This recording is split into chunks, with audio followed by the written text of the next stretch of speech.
ഖബറിനെ കുറിച്ചുള്ള ചിന്ത മറന്നു പോകുന്നതാണ്, വിട്ടുപോകുന്നതാണ്, ഒഴിവാക്കപ്പെടുന്നതാണ്. നമ്മൾ പാപങ്ങൾ കൂടുതൽ അതിക്രമിക്കാനും കൂടാനും കാരണമാകുന്നത് ഖബറിന്റെ ചിന്ത നമ്മളിൽ നിന്ന് ഒഴിവായി പോകുന്നതിന്റെ പേരാണ്.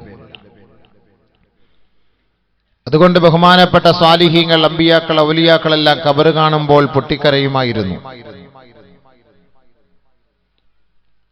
ഒരിക്കൽ ബഹുമാനപ്പെട്ട ഉസ്മാൻ ഇബ്നു അഫ്ഫാൻ റളിയല്ലാഹു തആല അൻഹു ഒരു പള്ളിയുടെ ഖബർസ്ഥാനിന്റെ അരികിലൂടെ നടന്നു പോവുകയാണ്. ഉസ്മാൻ ഇബ്നു അഫ്ഫാൻ റളിയല്ലാഹു തആല അൻഹു ഒരുപാട് നന്മകൾ ചെയ്ത, ഒരുപാട് സമ്പത്തുകൾ അല്ലാഹുവിന്റെ മാർഗത്തിൽ ചെലവ് ചെയ്ത മഹോന്നതനായ സ്വഹാബിയാണ്.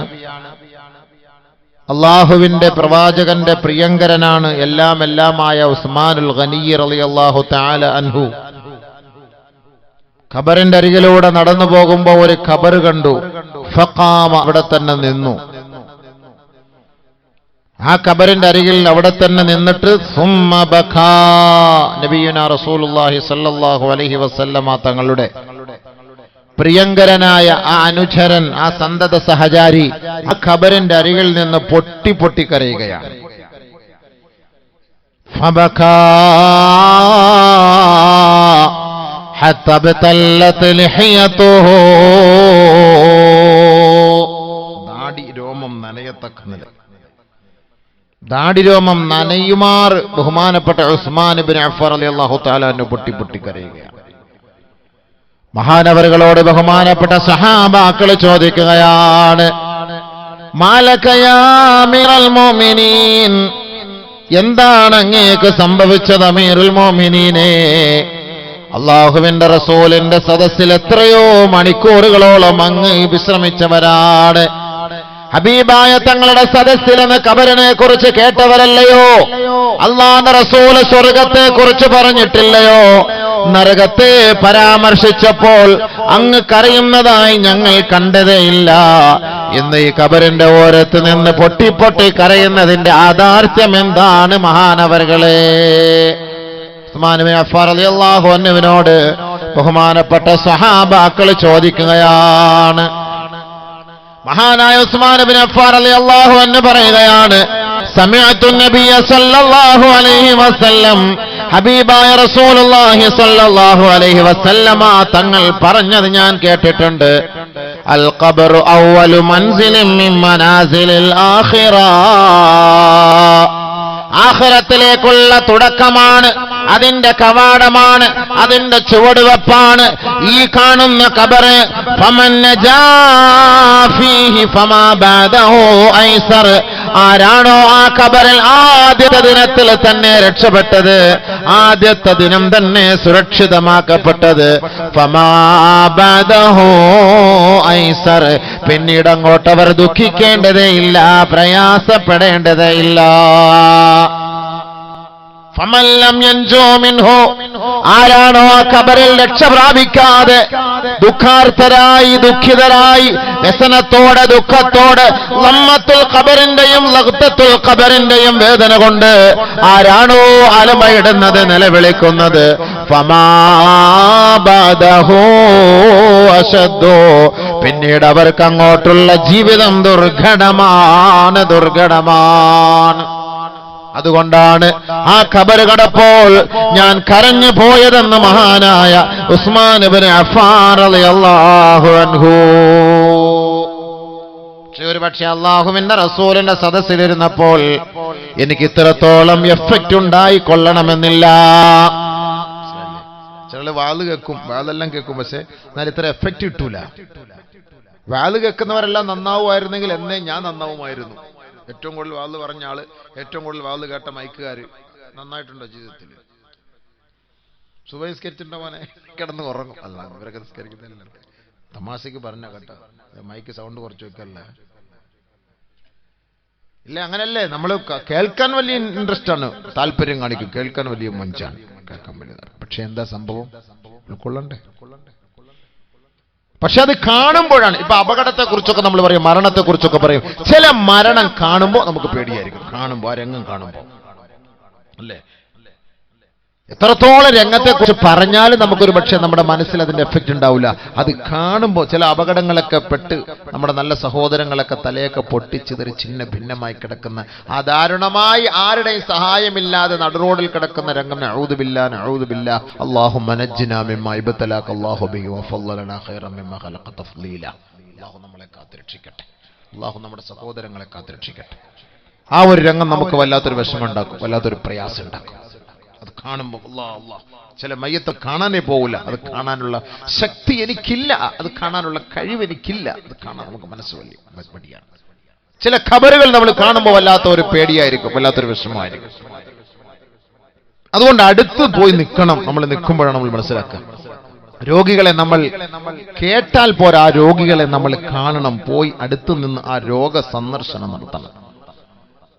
അദ്ദേഹത്തിന് സംസാരിക്കാൻ കഴിയാത്ത അവസ്ഥ, കൈപൊക്കാൻ കഴിയാത്ത അവസ്ഥ, കാലുയർത്താൻ കഴിയാത്ത അവസ്ഥ, എഴുന്നേൽക്കാൻ കഴിയാത്ത അവസ്ഥ, നടക്കാൻ കഴിയാത്ത ദുസ്സഹമായ അവസ്ഥ കാണുമ്പോ എനിക്കും നിങ്ങൾക്കും വല്ലാത്ത ദുഃഖമാണ്, പ്രയാസമാണ്. അതുകൊണ്ട് നിങ്ങൾ രോഗികളെ സന്ദർശിക്കണേ. ആ രോഗികൾക്ക് സന്തോഷത്തിന്റെ വാക്ക് പറയണേ. അവിടെ പോയിരിക്കണം, തലതടവി കൊടുക്കണം, സമാധാനത്തിന്റെ വാക്ക് പറയണം. രോഗികൾ എന്ന് പറഞ്ഞിട്ട് കാര്യമില്ല. അത് നമ്മൾ കാണണം. അവരുടെ അവസ്ഥ നമ്മൾ അറിയണം, മനസ്സിലാക്കാൻ വേണ്ടിയിട്ട് നമ്മൾ അറിയണം. അതിനുവേണ്ടിയാണ് പോകാൻ പറയുന്നത്. അതുകൊണ്ട് മഹാനായ ഉസ്മാൻ ഇബ്നു അഫ്ഫാൻ റളിയല്ലാഹു തആല അൻഹു ഖബറിനെ കുറിച്ച് ധാരാളം കേട്ടിട്ടുണ്ട്. പക്ഷേ കരയാതിരുന്ന മഹാനായ ഉസ്മാൻ ഇബ്നു അഫ്ഫാൻ റളിയല്ലാഹു അൻഹു ആ ഖബറിന്റെ അരികിലേക്ക് നടന്നു പോകുമ്പോ ആ ഖബറിന്റെ ഓരത്ത് നിന്ന് ഫബകാ തവീലാ, പൊട്ടി കരയുകയാണ്, ദീർഘനേരം കരയുകയാണ്. ഖബറിന്റെ അവസ്ഥകളെ ഓർത്ത് കരയുകയാണ്. നാളെ ഒറ്റപ്പെട്ട ഈ ഖബറിന്റെ ഉള്ളറയിൽ കഴിയേണ്ടതിനെ കുറിച്ച് ഓർക്കുകയാണ്.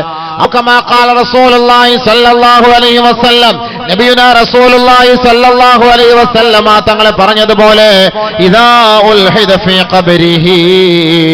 ഒരു മനുഷ്യന്റെ മയ്യത്ത് ഖബറിലേക്ക് വെക്കപ്പെട്ട് കഴിഞ്ഞാൽ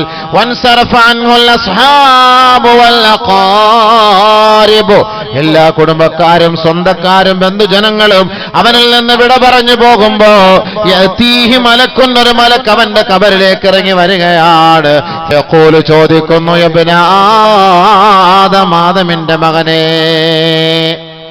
തറകൂക വദഫനൂക, നിന്റെ മയ്യത്ത് കുളിപ്പിച്ചവർ, നിന്റെ രോഗസന്ദർശനം നടത്തിയവർ, നിന്നെ രോഗിയോടൊപ്പം സന്ദർശിച്ച് ആശുപത്രിയിൽ ബൈസ്റ്റാൻഡായി നിന്നവർ, നിന്റെ മയ്യത്തിനോടൊപ്പം ഓടിക്കൂടിയവർ, നിന്റെ മയ്യത്ത് ചുമലിൽ ഏറ്റെടുത്ത് വെച്ചുകൊണ്ട് നടന്നു വന്നവർ, മയ്യത്ത് നമസ്കരിച്ചവർ, നിന്റെ മയ്യത്ത് വെക്കാൻ കുഴിയെടുത്തവർ, അവരെല്ലാവരും തറക്കൂക, നിന്റെ അവർ ഉപേക്ഷിച്ചിരിക്കുകയാണ് ആദമിന്റെ മകനെ. വദഫനൂക, ഇന്നലെ വരെ ഈ ഭൂമിയുടെ മുകളിലായിരുന്ന നിന്റെ മയ്യത്ത് ഈ ആരുടെ മണ്ണിന്റെ ഉള്ളിലേക്ക് എടുത്തു വെച്ച് അവരതിന്റെ മീതെ മണ്ണിട്ട് എല്ലാവരും മടങ്ങിപ്പോയിരിക്കുകയാണ് ആദമിന്റെ മകനെ. വലൗ അഖാമൂ ഇൻദക മാ നഫഊക, അവരിനി ഇവിടെ വന്ന് നിൽക്കുന്നത് കൊണ്ട് നിനക്ക് യാതൊരു പുണ്യവുമില്ല. ആര് നിൽക്കും? ചിന്തിച്ചു നോക്ക്. നമ്മുടെ സുഹൃത്തുക്കൾ ഒന്ന് ആലോചിച്ച് നോക്ക്. ബൈക്കിൽ കയറാൻ നേരത്ത് കൂട്ടിന് വിളിച്ചാൽ വരും. ബൈക്കിന് കൂടെ വാ കയറി പോകും. കാറിൽ കൂട്ട കയറി പോകും. ഫിലിം ഷോയ്ക്ക് പോകും, സിനിമ കാണാൻ വേണ്ടി പോകും, നാടകത്തിന് പോകും, ഗാനമേളയ്ക്ക് പോകും, കൂട്ടായിട്ട് എല്ലാം കൂട്ടിന് വിളിച്ച് അപ്പോഴേ വരും. വെള്ളമടിക്കാൻ പോകും, എല്ലാത്തിനും ഏത് ആവശ്യത്തിന് വിളിച്ചാലും ഇവിടേക്ക് വേണമെങ്കിലും വരും. ഇത്രയും അടുത്ത സുഹൃത്ത് മരണപ്പെട്ടു പോയാൽ ആ മനുഷ്യനോടൊപ്പം ഖബറിലേക്ക് പോകാൻ ആരിലുണ്ടാവോ കൂട്ടത്തിൽ? എവിടം വരെ വരും? പള്ളിക്കാട് വരെ, പള്ളിയുടെ ഖബറിസ്ഥാന് വരെയാണ് അവിടെ എത്തുക. നബിയുനാ റസൂലുള്ളാഹി സ്വല്ലല്ലാഹു അലൈഹി വസല്ലമ തങ്ങൾ പറഞ്ഞില്ലേ, യത്ബഉൽ മയ്യിത സലാസ, മയ്യത്തിനെ അനുഗമിക്കുന്നത് മൂന്ന് കാര്യങ്ങളാണ്. മയ്യത്തിനെ അനുഗമിക്കുന്നത് മൂന്ന് വസ്തുക്കളാണ്. യത്ബഉ അഹ്ലുഹു, യത്ബഉ മാലുഹു, യത്ബഉ അമലുഹു. അവന്റെ കുടുംബം അവനോടൊപ്പം, ആ മയ്യത്തിനോടൊപ്പം, ആ ഖബർസ്ഥാൻ വരെ അവനോടൊപ്പം അനുഗമിക്കുകയാണ്. അവന്റെ സന്താനങ്ങൾ അവനോടൊപ്പം അനുഗമിക്കുകയാണ്. അവന്റെ സമ്പത്ത് അവനോടൊപ്പം അനുഗമിക്കുകയാ. അവൻ ദുനിയാവിൽ ചെയ്ത അവന്റെ സൽക്കർമ്മങ്ങൾ, അവന്റെ നന്മകൾ അവനോടൊപ്പം അനുഗമിക്കുകയാണ്. ആദരവായ റസൂലുള്ളാഹി തങ്ങൾ പറയുകയാ, യർജിഉ ഇസ്നാനി വയബ്ഖാ വാഹിദൻ. ഖബറിലേക്ക് ഒരു മനുഷ്യന്റെ മയ്യത്ത് കൊണ്ട് വെക്കപ്പെടുമ്പോ ആ ഖബറിൽ നിന്ന് രണ്ട് അമലുകൾ മടങ്ങുകയാണ്. ഒരു അമൽ മാത്രം അവനോടൊപ്പം അവശേഷിക്കുകയാ. യർജിഉ അഹ്ലുഹു വമാലുഹു. അവന്റെ സമ്പത്തും അവന്റെ കുടുംബക്കാരും അവനെ വിട്ടു മടങ്ങുകയാണ്. വയബ്ഖാ അമലുഹു. അവൻ ചെയ്ത സത്കർമ്മങ്ങൾ മാത്രം അവനോടൊപ്പം അവശേഷിക്കുകയാണ്. അവന്റെ നന്മ മാത്രം അവശേഷിക്കും. എല്ലാരും അവശേഷിക്കും. എല്ലാ നന്മകളും ഖബറിൽ ഉണ്ടാകും. ബാക്കി എല്ലാവരോ ഖബർസ്ഥാന് വരെ ഉണ്ടാകും.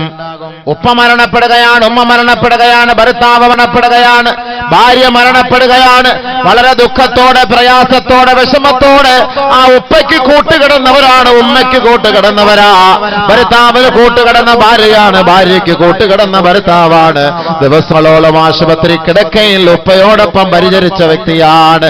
ആ ഉപ്പ ഒന്ന് കുറച്ചാൽ, ആ ഉപ്പ ഒന്ന് ചുമച്ചാൽ, ആ ഉപ്പ ഒന്ന് വിളിച്ചാൽ, ആ ഉപ്പ ഭക്ഷണത്തിന് വേണ്ടി നമ്മളോട് ചോദിച്ചാൽ, വെള്ളം ചോദിച്ചാൽ ഉടനെ ഉറക്കമെല്ലാം ഒഴിവാക്കിയിട്ട് ഭക്ഷണം കൊടുക്കാൻ തയ്യാറാകുന്ന മക്കളെ, ആ ഉപ്പാടെ മയ്യത്ത് ഖബർസ്ഥാനിലേക്ക് നമ്മൾ ഇറക്കി വെക്കുകയാണ്.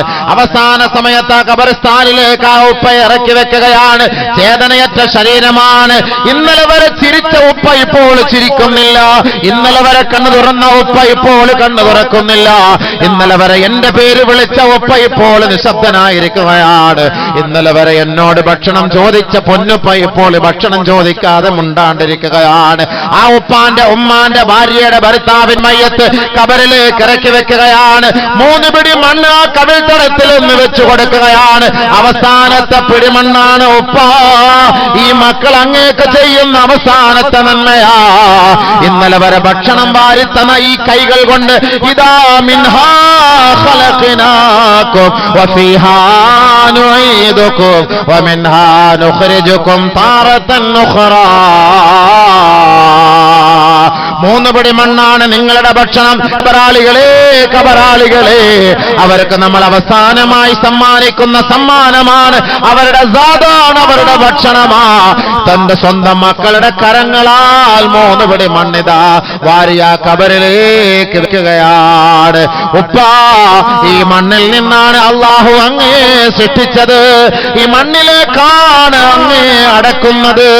ഈ മണ്ണിൽ നിന്ന് നാളെ ഒരു വിളിയാളമുണ്ടാകും ഉപ്പ. വഫീഹാ വമിൻഹാ നുഖ്രിജുകും താറതൻ ഉഖ്റാ. നാളെ ഈ കബറിടത്തിൽ നിന്ന് നാളെ ഒരു വിളിയാളം ഉണ്ടാകുമ്പോ അങ്ങ് ഉയർത്തെഴുന്നേൽപ്പിക്കപ്പെടും. ആ മണ്ണറയിലേക്ക് വെക്കുകയാണ്. മീതെ പലക വെക്കുകയാണ്. എല്ലാവരും മണ്ണിട്ട് മൂടുകയാണ്. അതിന്റെ മീതെ വെള്ളമൊഴിക്കുകയാണ്. 2 ചെടി ഒടിച്ച് കാലിന്റെയും തലയുടെയും ഭാഗത്ത് വെക്കുകയാ. ഒരുമിച്ച് നിന്ന് തസ്ബീഹ് ചൊല്ലുകയാണ്, ഇസ്തിഗ്ഫാർ ചൊല്ലുകയാണ്, ദുആ ചെയ്യുകയാണ്. അവസാനമായി ഓരോരുത്തരും ആ ഖബർസ്ഥാനിൽ നിന്ന് മടങ്ങിപ്പോവുകയാണ്. അവസാനമായി മക്കൾ മാത്രം അവശേഷിക്കുകയാണ്. കുടുംബക്കാർ മടങ്ങിപ്പോയിരിക്കുകയാണ്. സഹപ്രവർത്തകർ മടങ്ങിപ്പോയിരിക്കുകയാണ്. സഹയാത്രികർ മടങ്ങിപ്പോയിരിക്കുകയാണ്.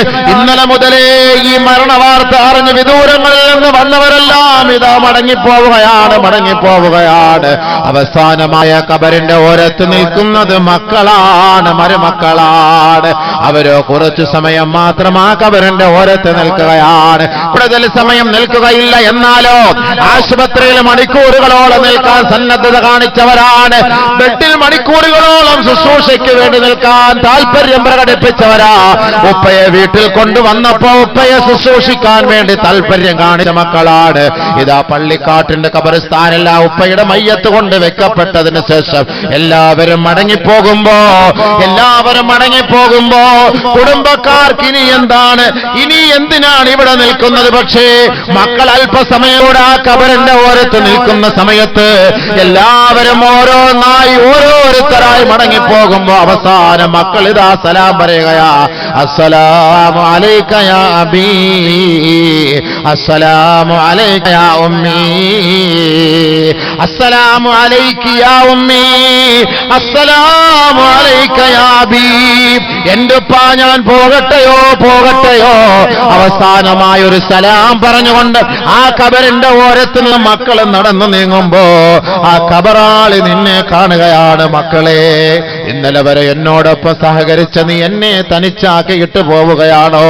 ഇന്നലെ വരെ എനിക്ക് വെള്ളം തന്നവനാണ്, ഇന്നലെ വരെ എന്നെ ശുശ്രൂഷിച്ചവനാണ്, ഇന്നലെ വരെ എന്റെ തലയിണ എടുത്തു വെച്ച് എന്നെ ചാരിയിരുത്തിയവനാണ്, എന്റെ ബെഡിന്റെ തലഭാഗത്തിരുന്ന് ഉപ്പാ ഉമ്മാ എന്ന് വിളിച്ച് എന്റെ തലതലോടിയവനല്ലേ. ഇതാ എന്നെ നിങ്ങൾ ഒറ്റയ്ക്കാക്കിയിട്ട് തനിച്ചാക്കിയിട്ട് നിങ്ങൾ മടങ്ങി പോവുകയാണോ പോവുകയാണോ? ആദരവായ റസൂലുള്ളാഹി തങ്ങൾ പറഞ്ഞില്ലേ, ഇന്നകും തുഫ്തിനൂന ഇന്നി റഅയ്തുകും തുഫ്തിനൂന ഫിൽ ഖുബൂർ കഫിത്നതി ദജ്ജാൽ. ഖബറുകളിൽ നിങ്ങളെ ശിക്ഷിക്കപ്പെടുന്നത് ഞാൻ കാണുകയാണ്, നിങ്ങളുടെ ശിക്ഷ ഞാൻ അറിയുകയാണ്. ഖബറിന്റെ ഓരോ രംഗങ്ങളും അല്ലാഹു എനിക്ക് അറിയിച്ചു തരുന്നുവെന്ന് അല്ലാഹുവിന്റെ റസൂല് പറയുമ്പോ ആ ഹബീബായ തങ്ങളല്ലേ പറഞ്ഞത്, നിങ്ങളുടെ സഹോദരങ്ങളുടെ മയ്യത്ത് ഖബറിലേക്ക് കൊണ്ടുവെക്കപ്പെടുമ്പോ ആ റൂഹ് അവിടെ മടക്കപ്പെടുകയാണ്, ആ റൂഹ് അവിടെ മടക്കപ്പെടുകയാണ്. ഇന്നലെ വരെ കണ്ണു തുറന്നതുപോലെ കണ്ണു തുറക്കുകയാണ്, ഇന്നലെ വരെ ശ്വസിച്ചതുപോലെ ശ്വസിക്കുകയാണ്, ഇന്നലെ വരെ നാവ് ചലിപ്പിച്ചതുപോലെ ചലിപ്പിക്കുകയാണ്. പക്ഷേ ഈ ഭൂമുഖത്ത് കണ്ടതുപോലുള്ള രംഗങ്ങളല്ല. ആ ആരുടെ മണ്ണിന്റെ ഇരുണ്ട തുരുത്തിലെ കാണുന്ന രംഗങ്ങൾ വലുതാണ്, അത് ഭീമകരമാണ്, അത് ഭീമാന്തരീക്ഷമാണ്, അത് വല്ലാത്ത സംഭവമാണ്. നാല് ഭാഗത്തും മണ്ണറകൾ കൊണ്ട് മൂടപ്പെട്ടിരിക്കുകയാണ്. തലയുടെ ഭാഗത്തും കാലിന്റെ ഭാഗത്തും ഏതോ കണ്ടിട്ടില്ലാത്ത ഒരു വല്ലാത്ത സംഭവമാണ്. വല്ലാത്ത സൃഷ്ടികളാണ് തന്റെ തലയ്ക്ക് ഭാഗത്ത് കാലിന്റെ ഭാഗത്ത് നിൽക്കുന്നത്. അവരുടെ കൈകളിൽ എന്തോ ഒരു വലിയ കുന്തമുള്ളതുപോലെ, വലിയ ഒരു ഭാരമുള്ളതുപോലെ അവർ ഞങ്ങളോട് എന്തോ ശകാരത്തോട് ചോദിക്കുകയാ, മൻ റബ്ബുക, ആരാണ് നിന്റെ റബ്ബ്, ആരാണ് നിന്റെ റബ്ബ്? ആദരവായ റസൂലുള്ളാഹി തങ്ങൾ പറഞ്ഞില്ലേ, നിങ്ങളുടെ സഹോദരങ്ങളുടെ മയ്യത്തടക്കം ചെയ്യപ്പെട്ടതിന് ശേഷം അവിടെ നിങ്ങൾ അല്പസമയം നിന്നുകൊണ്ട് ആ സഹോദരന് വേണ്ടി അല്ലാഹുവിനോട് പൊറുക്കൽ തേടണേ. നബിയുനാ ഷഫീഉനാ റസൂലുള്ളാഹി ഇസ്തഗ്ഫിറൂ لأخيكم فإنه الآن يسألو. ആ കബറാളിയുടെ അരികിൽ നിന്ന് നിങ്ങൾ പോകരുതേ, അവിടെ നിങ്ങൾ നിൽക്കണേ. ആ കബറാളി ഇപ്പോൾ ചോദ്യം ചെയ്യപ്പെടുകയാണ്. അതുകൊണ്ട് ആ കബറിലേക്ക് ഒരു സന്തോഷം, ഒരു സാന്ത്വനം, ഒരു സഹാനുഭൂതി, ഒരു സമാധാനത്തിന് വേണ്ടി ആ കബറിന്റെ ഓരത്ത് നിങ്ങൾ നിൽക്കണേ, ധൃതി പിടിച്ചു പോകരുതേ. ആദരവായ ഹബീബായ റസൂലുള്ളാഹി തങ്ങൾ നമ്മളോട് പറയുമ്പോ നമ്മുടെ ഉപ്പാന്റെ ഉമ്മാന്റെ ഭാര്യയുടെ ഭർത്താവിന്റെ മക്കളുടെ കബറുകൾ മയ്യത്തടക്കിയിട്ട് മടങ്ങിപ്പോകുമ്പോ നമ്മുടെ മുഖത്തേക്ക് ആ മയ്യത്ത് നോക്കിയിട്ട് ചോദിക്കുകയാ, നിങ്ങൾ പോവുകയാണോ മക്കളെ? എന്നെ തനിച്ചാക്കിയിട്ട് പോവുകയാണോ? ഒരിക്കൽ നമ്മൾ തനിച്ചാക്കിയിട്ട് പോകേണ്ടവരല്ലേ?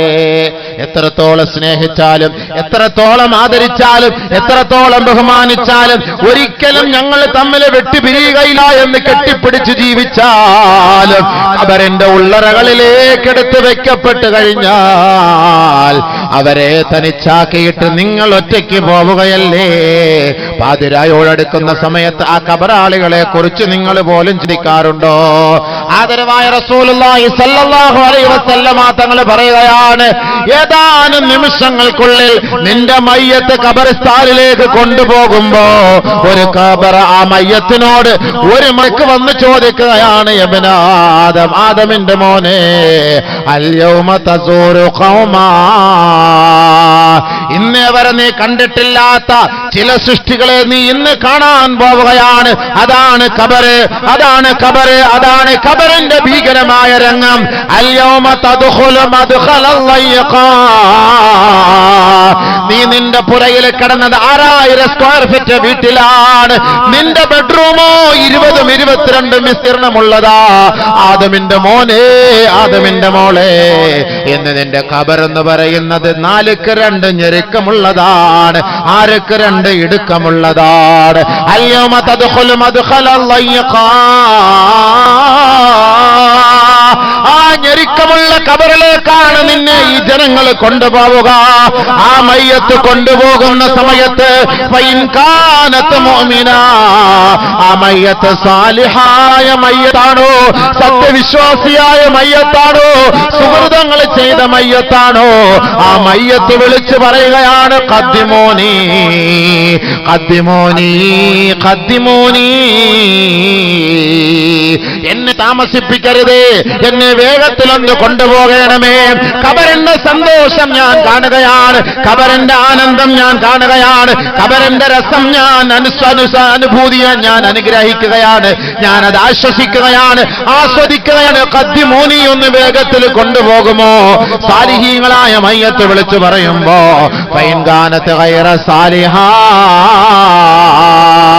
സാലിഹല്ലാത്ത മയ്യത്താണോ, നമസ്കാരമില്ലാത്ത മയ്യത്താണോ, മദ്യപാനിയുടെ മയ്യത്താണോ, കഞ്ചാവ് കുടിക്കുന്നവന്റെ മയ്യത്താണോ, ലോട്ടറി കച്ചവടക്കാരന്റെ മയ്യത്താണോ? അല്ലാഹുവിന്റെ റസൂല് പറയുകയാ, ആ മയ്യത്ത് കട്ടിലിൽ കിടന്ന് ആ മയ്യത്ത് വിളിച്ചു പറയുകയാ, അഖിറൂനി അഖിറൂനി യാ വൈലഹും ഐന തദ്ഹബൂന ബി. നിങ്ങൾക്ക് നാശം, നിങ്ങൾക്ക് നാശം, എന്നെ എങ്ങോട്ടാണ് വഹിച്ചു കൊണ്ടുപോവുക, എന്നെ എങ്ങോട്ടാണ് നിങ്ങൾ കൊണ്ടുപോവുക? പോകരുതേ, പോകരുതേ. അഖിറൂനി അഖിറൂനി, എന്നെ എന്റെ പുരയിലേക്ക് മടക്കണേ, എന്റെ പുരയിലേക്ക് മടക്കണേ. ഞാൻ ആ നരകത്തിന്റെ പാമ്പിനെ കാണുകയാണ്, ഖബറിന്റെ ഭയാനകത ഞാൻ കാണുകയാണ്, ഖബറിന്റെ തീ ഞാൻ കാണുകയാണ്, ഖബറിന്റെ ഖബറിന്റെ ഞെരുക്കം ഞാൻ കാണുകയാണ്. ആദരവായ റസൂലുള്ളാഹി സ്വല്ലല്ലാഹു അലൈഹി വസല്ലമ തങ്ങളുടെ പ്രിയതമയായ പ്രിയങ്കരിയായ ആയിഷ സിദ്ദീഖ റളിയല്ലാഹു തആല അൻഹാ ഒരു ഖബറിന്റെ അരികിലൂടെ നടന്നു പോയിട്ട് ഫഖാമത്ത്, ഒരു കൊച്ചു ഖബറാണ്, ഒരു കുഞ്ഞിളം പൈതലിന്റെ ഖബറാണ്, ഒരു പൊന്നുമോന്റെ ഖബറാണ്, ആ ചോരക്കുഞ്ഞിന്റെ ഖബറാണ്. ആ ഖബറിന്റെ ഓരത്ത് ബഹുമാനപ്പെട്ട ആയിഷ ബീവി നിൽക്കുകയാ, പൊട്ടിക്കരയുകയാണ്, കരയുകയാണ്, കണ്ണുനീരൊഴുക്കുകയാണ്. മഹദി അവറുകളുടെ പരിസരത്ത് നിന്ന് തോഴിമാര് ചോദിക്കുന്നു, മായുബ്കീകിയ ആയിഷ, ആയിഷേ നിന്നെ കരയിച്ച വസ്തുത എന്താണ് ആയിഷേ? മഹദിയായ ആയിഷ ബീവി പറയുകയാണ്, ഇന്നലിൽ ഖബരിൽ ലമ്മാ, ഇന്നലിൽ ഖബരിൽ ലമ്മാ, തീർച്ചയായും ഖബറിന് ഞെരുക്കമുണ്ട് സഹാബത്തെ. അല്ലാഹുവിന്റെ റസൂലിന്റെ പ്രിയങ്കരിയായ ആയിഷ സിദ്ദീഖ റളിയല്ലാഹു അൻഹ പറയുകയാണ്, ഹാദാ ഖബറു സബീൻ, ഇതൊരു കുഞ്ഞിന്റെ ഖബറാണ്, ഇതൊരു പൈതലിന്റെ ഖബറാണ്, ഇതൊരു കിടായിയുടെ ഖബറാണ്. ഇന്നലിൽ ഖബരി ലമ്മാ ലൗ കാന അഹദും മിൻഹാ നാജിയാ ലകാന ഹാദാ സബീ ഔ കമാ ഖാല റസൂലുള്ളാഹി. ആരെയെങ്കിലും ഖബർ വെറുതെ വിടുമായിരുന്നുവെങ്കിൽ ഈ കുഞ്ഞു പൈതലിനെ ഖബർ വെറുതെ വിടുമായിരുന്നു.